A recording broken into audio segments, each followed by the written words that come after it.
Amén.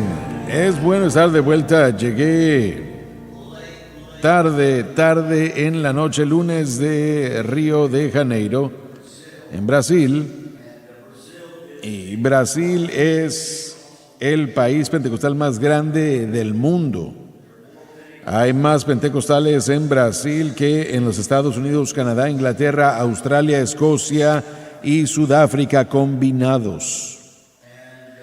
Y bueno, pero mire, la ciudad de Río es la segunda ciudad más grande de la nación y tiene más de 12 millones. En San Pablo es la más grande, la segunda ciudad más grande del mundo, más de 20 millones. El tráfico es tan malo en Río que hace que la ciudad de Nueva York parezca como que uno está conduciendo en Alejandría. Mire, el viernes en la noche, mire, jamás he visto tráfico tan grande. Esto me deja anonadado.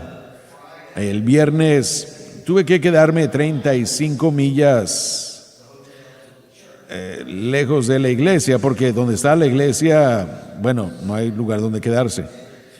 Y me tomó 2 horas y media el viernes para llegar a la iglesia. Por causa del tráfico tuvimos que partir a las 5 y entonces fue una travesía, pero tuvimos grandes servicios. El domingo en la mañana estuve en 2 diferentes iglesias y el domingo en la mañana me invitaron.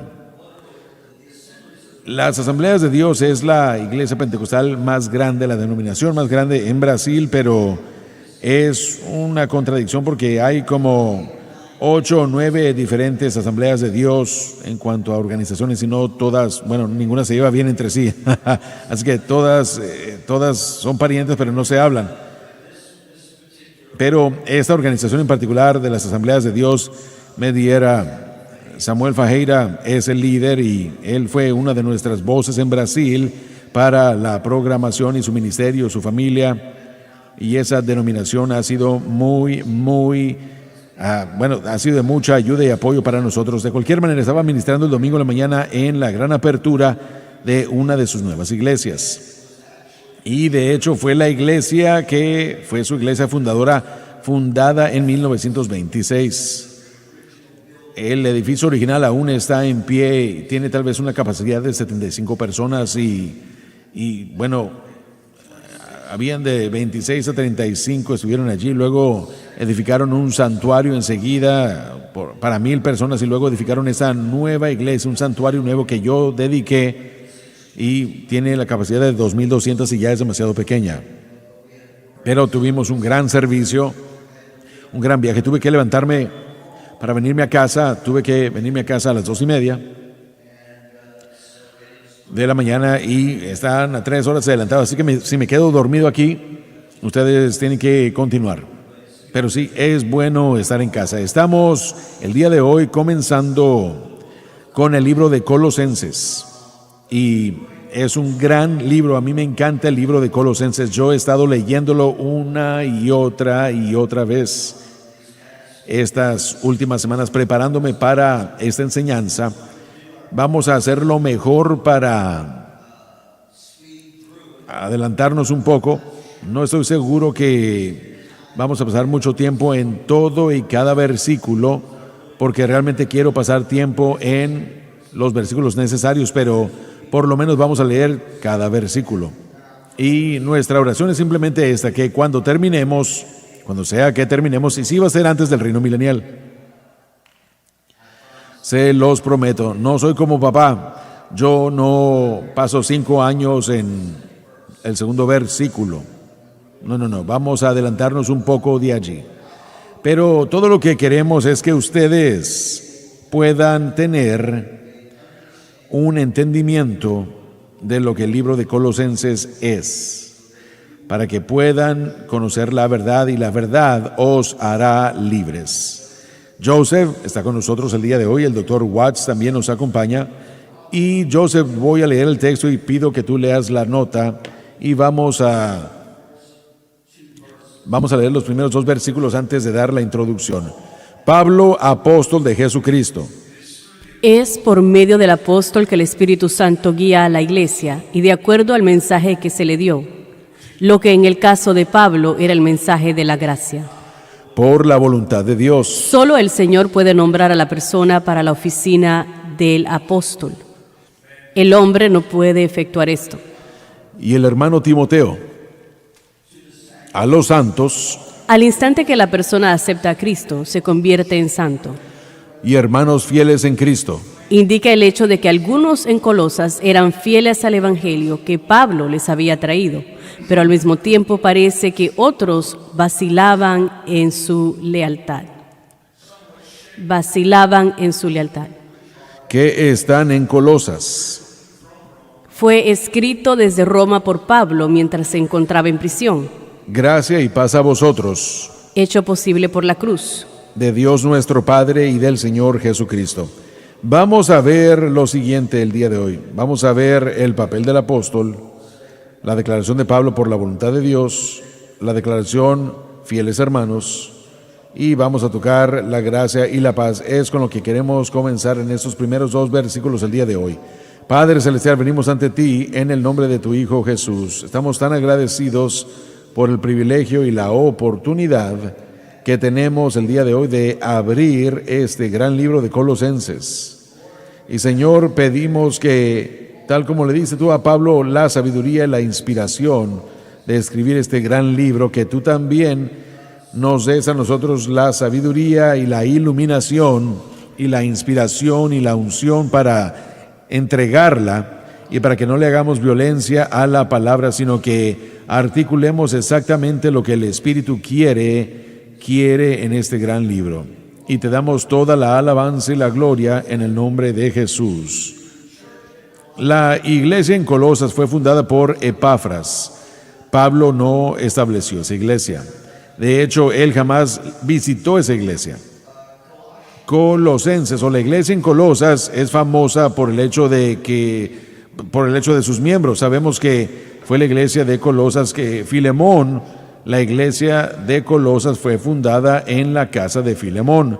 Epafras era el pastor fundador y también Filemón, su hijo, era uno de los pastores de esa iglesia, y también es la iglesia de Onésimo. Y si recuerdan, cuando tratamos con el libro de Filemón, pueden acordarse de eso. Esta fue una gran iglesia y les presenté hace un par de semanas, yo prediqué de este primer capítulo de Colosas un mensaje titulado La verdad del Evangelio, y les presenté algo que ustedes, el lector, tienen que saber cuando leen las epístolas de Pablo. Van a encontrar, cuando ustedes estudian sus epístolas, que hay 4 cosas que corren congruentemente, o ideas que son congruentes, y pueden ustedes entender. Pero ustedes van a poder saber cuando ustedes lean que en sus epístolas, número 1, Él establecerá la doctrina, o número 2, Él volverá a reafirmar doctrina. Número 3, Él refutará la falsa doctrina. Y número 4, Él tratará con la vida cristiana y la conducta. Y Él hace estas 4 cosas en este gran libro de Colosenses. Miren, George Williams dijo de este libro en particular, dijo que la epístola ataca y destruye el camino de Dios, del hombre, de la santidad por laceraciones, y eso tiene que ver con el ascetismo. Adoración de ángeles, y eso tiene que ver con un segundo problema en la iglesia, el problema del gnosticismo. Y también obras, sacramentos y esfuerzos o personales de la naturaleza carnal para mejorar la carne, y eso tiene que ver con el legalismo. Esos eran los 3 problemas que Pablo tuvo que tratar en la iglesia de Colosas: el ascetismo, el legalismo y el gnosticismo. Y no voy a explicar esas 3 cosas hoy, vamos a tratar con ello al enfrentarnos a ellos en la Escritura, primordialmente en el capítulo 2, donde la mayoría de eso se presenta, y lo vamos a explicar en ese momento. Pero quiero que nos fijemos primeramente, porque él dijo, Pablo, un apóstol de Jesucristo. Y bueno, estaba viendo yo esto el día de hoy en cuanto al papel del apóstol, y queremos tratar con eso. Primeramente queremos tratar con lo que es un apóstol. ¿Qué es su propósito? ¿Cuál es su función? Bueno, primeramente sabemos que de acuerdo a Efesios capítulo 4, versículo 11, que el papel del apóstol es uno del llamado quíntuple, del ministerio del llamado quíntuple. Pablo, escribiendo en Efesios, dijo: y el Señor ha establecido algunos en la iglesia, apóstoles, profetas, evangelistas, pastores y maestros. Estos son los dones del ministerio que Dios ha creado y que ha puesto en el cuerpo de Cristo para el conocimiento, aprendizaje, la edificación, corrección, reprensión y también exhortación, y para instruir y hacer discípulos en el cuerpo de Cristo. La definición real del término apóstol es una persona enviada, pero eso realmente no nos dice nada. Y el papel del apóstol es realmente el líder o la voz de facto de la iglesia. Es la función del apóstol.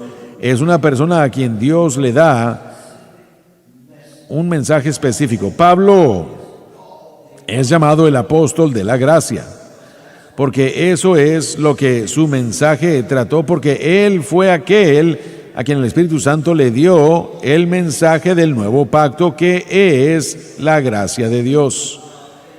En Juan, el amado, en sus últimos años, la iglesia primitiva, la iglesia de aquel entonces, lo llamaba a él el apóstol del amor, porque él impactó tan fuerte la enseñanza del amor que se dice que antes de su muerte él ya no podía caminar, tenía que ser cargado a todos lados, y él saludaba a la gente, a otros creyentes, constantemente diciendo: hijitos míos, amaos unos a otros, hijitos míos, amaos unos a otros.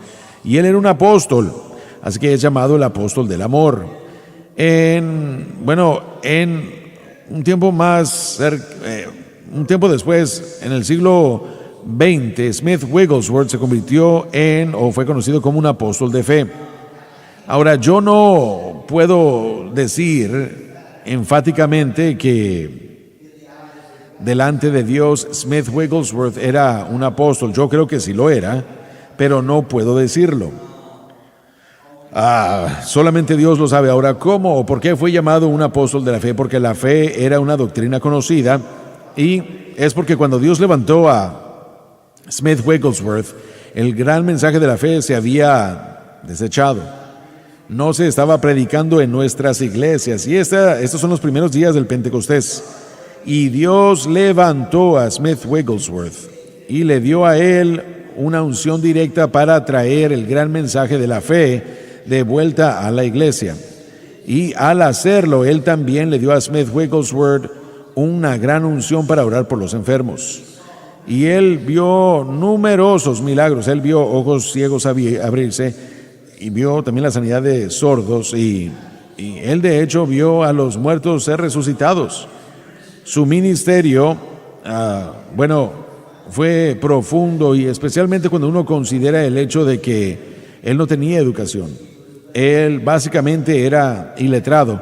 Él tuvo que dejar la escuela cuando estaba en lo que sería el segundo año aquí en los Estados Unidos, porque su familia estaba destituida. Él tuvo que ir a trabajar en las minas de carbono, y él era de Inglaterra, y fue salvo cuando era joven, pero no podía.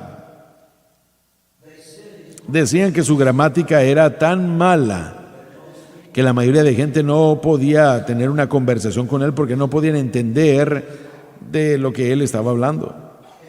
Y él sintió el llamado al ministerio. Pero es bastante difícil predicar cuando uno no puede hablar y uno no puede leer.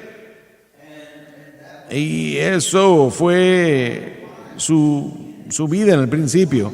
Su esposa leía la escritura y él trataba de memorizarse pasajes. Tenían una pequeña iglesia en un local comercial y trataba de predicar, y la gente se burlaba de él, así de feo estaba. Él no podía hacer que la gente lo entendiera. Él lamentablemente lastimaba o dañaba el inglés. Era bastante horrible. Y él escuchó que en una ciudad, a unas millas de distancia, era suficientemente lejos para tomar un tren para llegar ahí, pero iban a tener a un predicador invitado que había sido bautizado en el Espíritu Santo en la calle Azusa. Y lo que Dios estaba haciendo en Los Ángeles, había cruzado el Atlántico y había llegado a las costas de Inglaterra. Y él escuchó y le dijo a su esposa, yo voy a ir. Ella trató de detenerlo para que no fuera, pensó que era fuego ardiente, tenía miedo. Bueno, para ponerlo simplemente, tenía miedo porque por causa de su falta de conocimiento y su falta de educación, que si era algo falso, que él pudiera ser engañado fácilmente. Pero él le dijo, yo voy a ir. Y él fue, y el primer servicio él se quedó sentado y escuchó. El segundo servicio él escuchó intensamente o atentamente, y su propio corazón y su propia mente, él se había decidido, esto es real. Yo realmente no lo entiendo todo, pero esto es real. Él se arrodilló en esa iglesia y le pidió al Señor que lo llenara del Espíritu Santo. Y el Señor lo hizo. Regresó, entró, le dijo a su esposa, voy a predicar el domingo. Y ella, bueno, su reacción fue exactamente, dijo, Smith, por favor no lo hagas.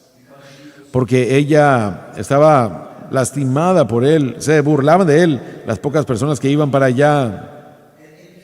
Y la gente de hecho iba los domingos en la mañana para escucharlo, para que pudieran reírse de él. Pero él dijo, no, yo voy a predicar.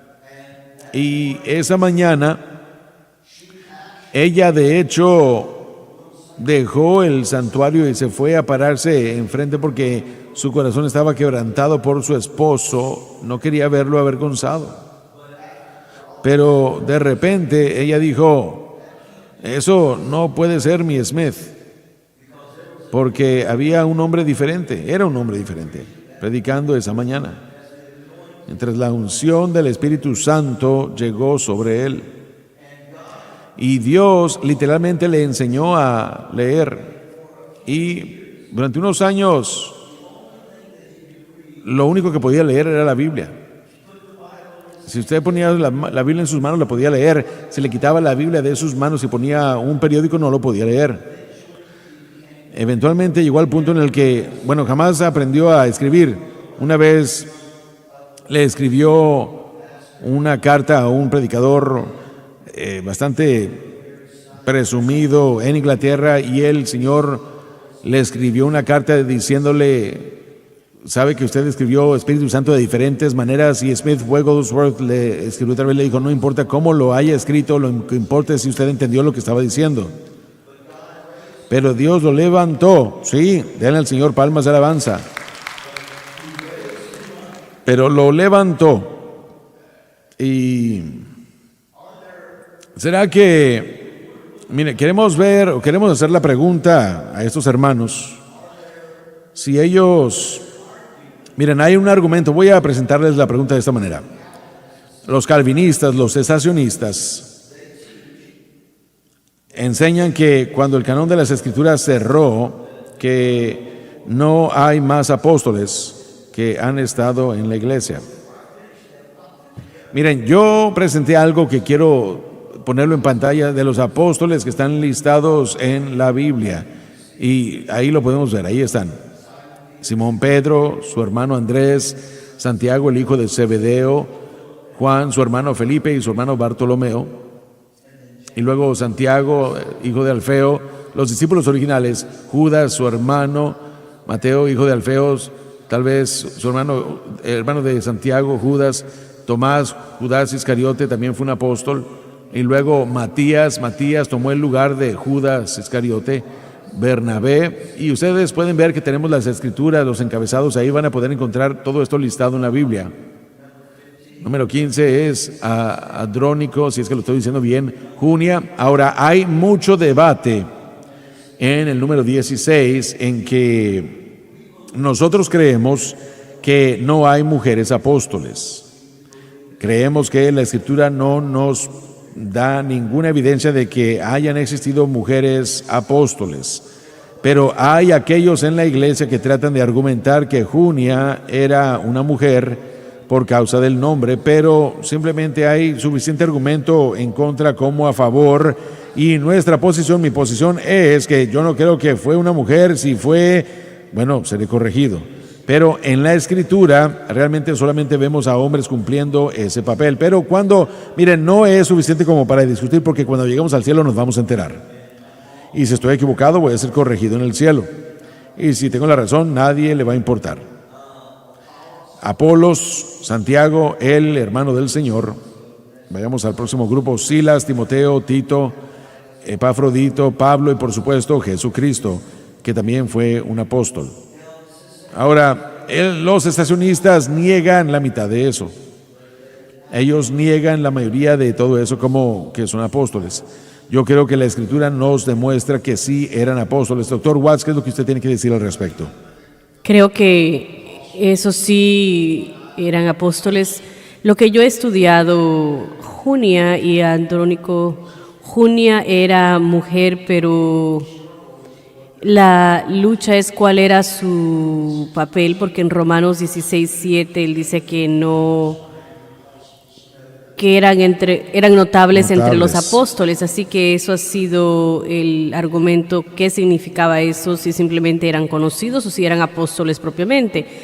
Pero en mi opinión, esos son apóstoles que usted nombró.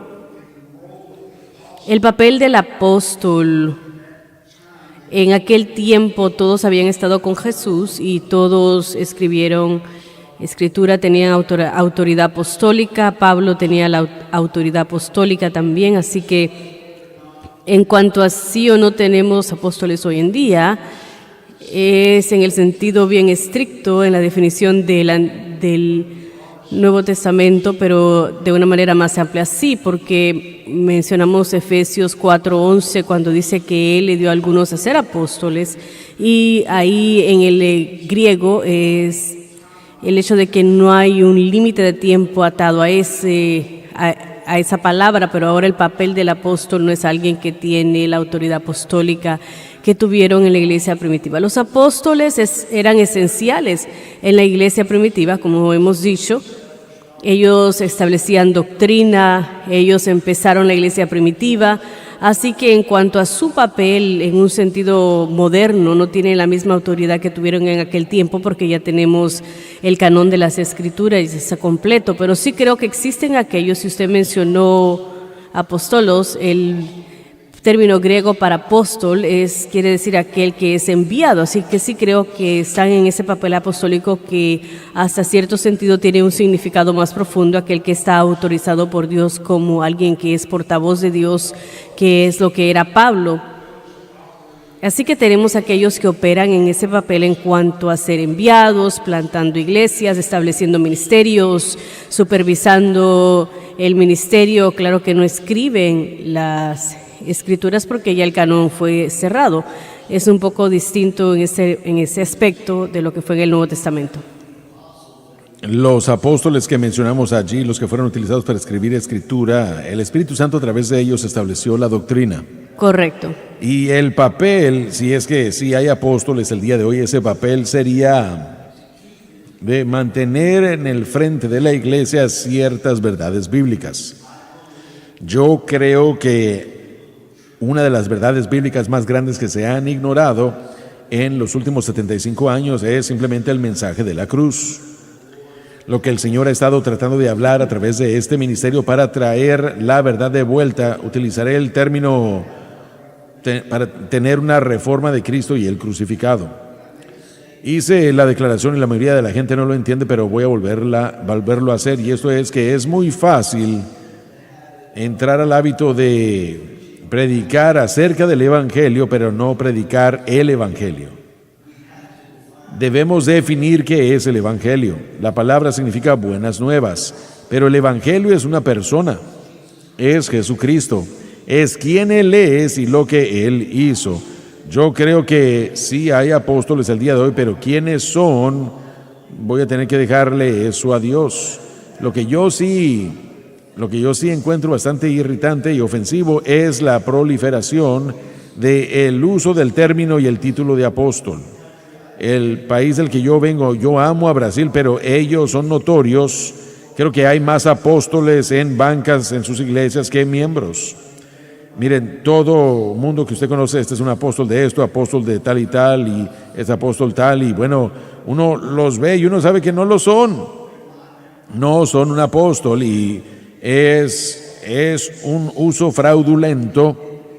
Y para ser honesto con ustedes, en la mayoría de los casos es un título que ellos tratan de utilizar para usurpar o para tener autoridad por encima de la gente, y no creo que eso sea correcto. Entonces, nosotros estamos fuertemente a favor de que sí haya apóstoles, pero no creemos que usted debe andar por ahí, que la gente debe andar por ahí haciéndose llamar apóstoles o profetas.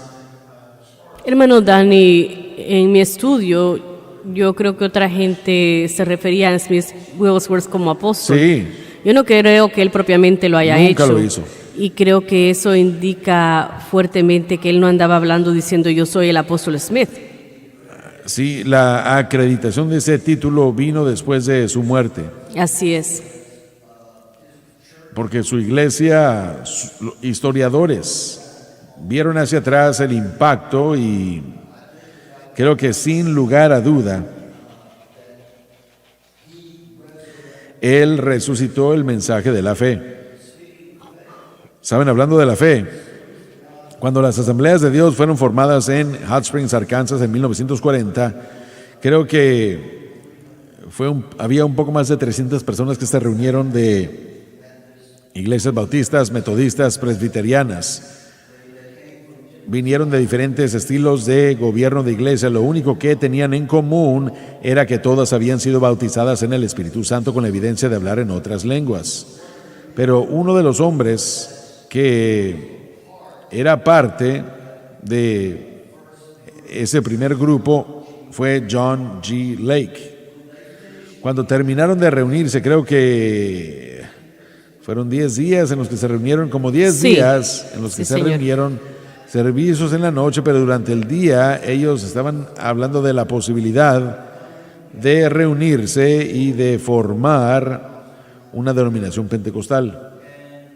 Y cuando llegaron a la conclusión de que lo iban a hacer, John G. Lake, a él se le pidió ser uno de los fundadores y líderes y él se rehusó, porque él dijo que el fundamento, los fundadores o los que serían conocidos como los fundadores de las asambleas de Dios, no estaban poniendo suficiente énfasis en dos cosas: la fe y la sanidad divina.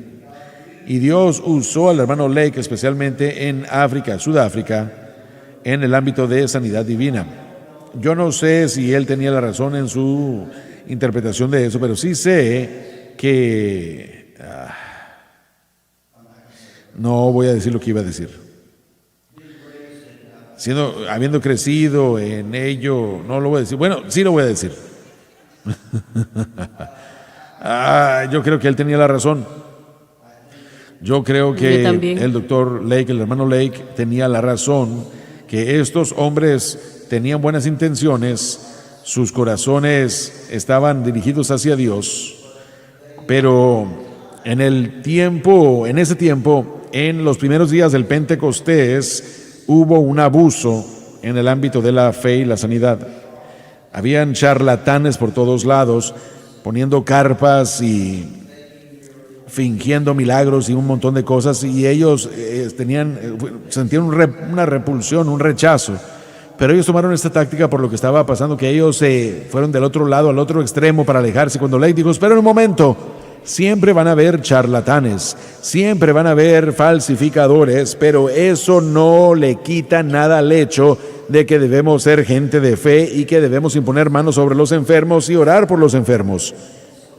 Así que él se separó de ellos y nunca formó parte de ellos, y yo creo que él tenía 100% la razón, porque yo sé que no fue hasta que, hablando yo como una persona nacida de nuevo y crecida y criada en esa denominación, yo creo que esa denominación tiene el mejor fundamento que cualquier otra denominación pentecostal, pero yo lo vi de primera mano yendo a un instituto bíblico. No había mucha fe. Simplemente, miren, nosotros peleamos, nuestro ministerio tuvo que nadar en contra de la corriente porque nosotros sabíamos lo que Dios nos había llamado a hacer y ellos eran los que dudaban más de todos. Así que Dios levanta a esa gente y les da una voz para resucitar, para traer de nuevo una gran verdad de la palabra de Dios que ha sido ignorada en tiempos pasados. Ahora, quiero ver algo, miren, es interesante. Pablo, en 1 Corintios 1, él diría, soy llamado a ser un apóstol. En 2 Corintios dijo, yo soy un apóstol de Jesucristo por la voluntad de Dios. Y en Gálatas, un apóstol no de hombres, ni tampoco por hombres, sino por Jesucristo y Dios el Padre. En Colosenses, como se los leí, un apóstol de Jesucristo por la voluntad de Dios. En 1 Timoteo, un apóstol de Jesucristo por el mandamiento de Dios.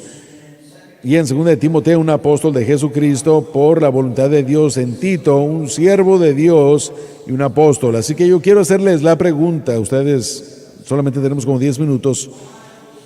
¿Por qué es que Pablo tenía tanto, por qué enfatizaba tanto cuando comenzaba sus epístolas con esa declaración de su título? ¿Sería porque estaba tratando de mostrar su autoridad o algo así? La respuesta es muy simple. Número 1, el Espíritu Santo le dijo que lo hiciera. Toda y cada palabra en la Biblia es dada a nosotros de acuerdo a cómo el Espíritu Santo, dijo Pedro, de acuerdo a cómo el Espíritu Santo se movió sobre aquellos hombres de antaño. Entonces lo que Pablo escribió fue lo que el Espíritu Santo lo dirigió a escribir. Pero hay una segunda razón, es porque el apostolado de Pablo fue atacado, todo su ministerio. Habían aquellos, desafortunadamente, de Jerusalén, la madre iglesia. Santiago lo hubiera podido detener, pero no lo hizo. Pero habían aquellos que atacaron a Pablo incesablemente, enviando cartas, enviando emisarios a iglesias que Pablo estableció, tratando de socavar su llamado apostólico y su autoridad. Aún hasta llegaron a falsificar cartas y su nombre en las cartas.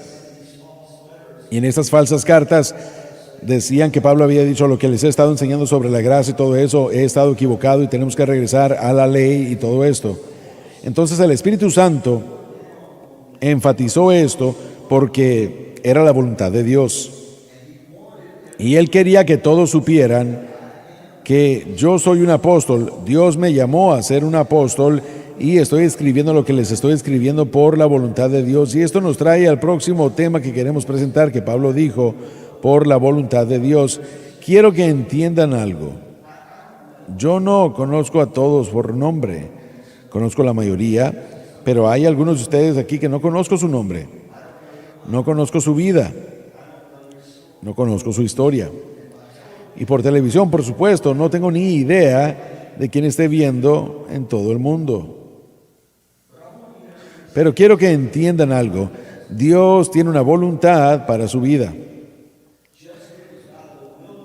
Tal como fue la voluntad de Dios para que Pablo fuese quien él fue y que hiciera lo que él estaba haciendo en el reino, así también, cuando usted le dio su corazón y su vida a Jesucristo, desde ese momento en adelante, desde ahora, desde el momento en el que usted fue salvo, hasta cuando el Señor nos llame a casa o el arrebatamiento suceda, hay un propósito y una función para su vida en el reino. Ahora, usted tiene que entender, esto es grande, independientemente de todas nuestras fallas y todas sus rarezas.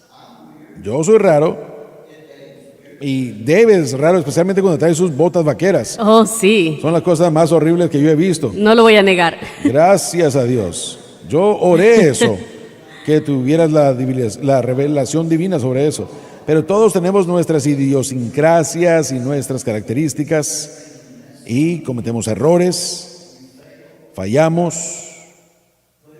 Pero independientemente de todo eso, se nos ha dado el privilegio de tener un papel que jugar en el reino de Dios. Amén. Cada uno, sí, amén. Más les vale darle al Señor alabanza. Ustedes tienen el gozo y el privilegio de saber que ustedes estuvieron aquí durante un tiempo como este.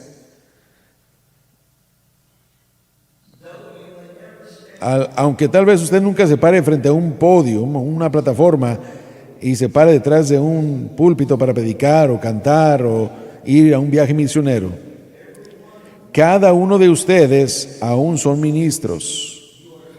Deben permitir que su luz brille a donde quiera que ustedes vayan. Mi amigo que ya partió con el señor Carmen, él era un hermano maravilloso en Cristo, un gran salmista. Pero en una de sus alabanzas, él escribió hace 30 años, él escribió una estrofa que decía: la única Biblia que la mayoría de gente leerá es la Biblia que ellos lean en mí. Y luego dijo en la alabanza: y el Jesús que la mayoría va a ver es el Jesús que ellos vean en mí. Así que tenemos que encontrar la voluntad de Dios para la vida. No es la voluntad de Dios que usted esté yendo de iglesia a iglesia. Estoy hablando de ustedes por televisión. Dios tiene un lugar para ustedes. Ahora, ese lugar tal vez sea frente a la televisión viendo SBN, porque yo quiero hacer una declaración clara y algunos viendo no van a estar de acuerdo, pero yo tengo la razón, como siempre. Y es simplemente esto. Usted no se hace ningún favor yendo a una iglesia que está enseñando falsa doctrina. Usted no está haciendo eso, no está haciéndose usted mismo no está haciéndose un favor cuando no hay un Espíritu de Dios y la presencia de Dios. Si el Espíritu de Dios y la presencia de Dios está saliendo por SBN, ahí es donde usted tiene que estar. Y permita lo que les presentamos, permite que sea un desarrollo, pero si hay una iglesia en su comunidad, y no hay iglesias perfectas, si todos ustedes se mudaran a Baton Rouge mañana, en 3 meses ustedes encontrarían cosas que a ustedes no les gusta del Centro Familiar de Adoración, porque somos seres humanos y hacemos cosas diferentes a veces. Pero aún así, no importa si esa gente que hace su mejor esfuerzo de adorar a Dios, si ese predicador, no importa cuán educado o no educado, si hace lo mejor para el mover del Espíritu, entonces tienen que estar allí. Ustedes necesitan la comunión de los santos, pero si no hay una iglesia así en su área, sigan encendiendo ese televisor en SBN. Con esto vamos a cerrar el versículo 2. Dice: y fieles hermanos. Con esa declaración era obvio que habían hermanos infieles. Ahora, ¿quiénes eran estos hermanos infieles? Eran aquellos que estaban siendo desviados del simple mensaje de Cristo y el crucificado, ya sea por los gnósticos, legalistas, o por aquellos que estaban enseñando y practicando el ascetismo. Y como les dije, no vamos a tratar con eso el día de hoy, pero sí cuando regresemos a las escrituras que tratan con eso. Así que con eso voy a cerrar haciéndoles esta pregunta. A los que están por televisión y a ustedes en el santuario. ¿Ustedes son hermanos fieles? ¿Son ustedes hermanos fieles? ¿Qué significa ser fiel? En este caso, primeramente, Pablo estaba diciendo que ustedes son fieles al verdadero mensaje. La verdadera palabra del Evangelio. En otras palabras, usted fue fiel, usted no fue desviado de Cristo y el crucificado de ninguna manera o fashion. Usted tiene la verdad. Mire, permítame decirle que si usted se agarra de la verdad se agarrará de usted. ¿Escucharon lo que les dije? Si ustedes se aferran a la verdad se aferrará de ustedes. Y ellos fueron fieles al mensaje de Cristo y el crucificado. Cada uno de nosotros vamos a estar un día en el tribunal de Cristo. Y vamos a tener que rendirle cuentas en cuanto a si nosotros somos fieles al reino de Dios o no. Vamos a continuar el próximo miércoles con los versículos 3, 4 y 5 y vamos a tratar con esos versículos lo que he llamado la trilogía divina de la fe, amor y esperanza. Puestos de pie, por favor. Padre, venimos ante ti en el nombre de tu Hijo Jesús. Señor, te damos muchas gracias por la oportunidad de traer la palabra y oramos que lo que hemos presentado hoy haya sido de ayuda para la gente y pedimos, Señor, toda la alabanza y toda la gloria, y oramos para que la palabra que fue presentada encuentre un corazón receptivo y que el Espíritu de Dios traiga y produzca fruto mientras continuamos en esa enseñanza. En el nombre de Jesús, amén. Bueno, espero que hayan disfrutado hoy. Vuelvan el miércoles una vez más, el domingo también. Y bueno, antes de irse, el domingo en la mañana voy a predicar el domingo en la mañana y voy a estar tratando con algo que yo creo que es importante en el cuerpo de Cristo, y voy a estar tratando con el libro de Job. Mi mensaje es una palabra, otra vez. La palabra del en el primer versículo del capítulo 2, otra vez. Vamos a hablar de por qué es que Dios permite que Satanás tenga la libertad de regresar en contra del Hijo de Dios. Y vamos a tratar con el misterio del por qué Dios permite que Satanás tenga acceso al cielo. La mayoría de las veces el diablo está en el cielo. Él es el acusador de los hermanos. Él tiene que rendirle cuenta por sus acciones y acusar a los hermanos. Y vamos a estar tratando con algunas de esas cosas, y creo que va a ser de mucha ayuda para responder a preguntas en su propia vida. Desde la vuelta, despídanse. Nos vemos el domingo en la mañana.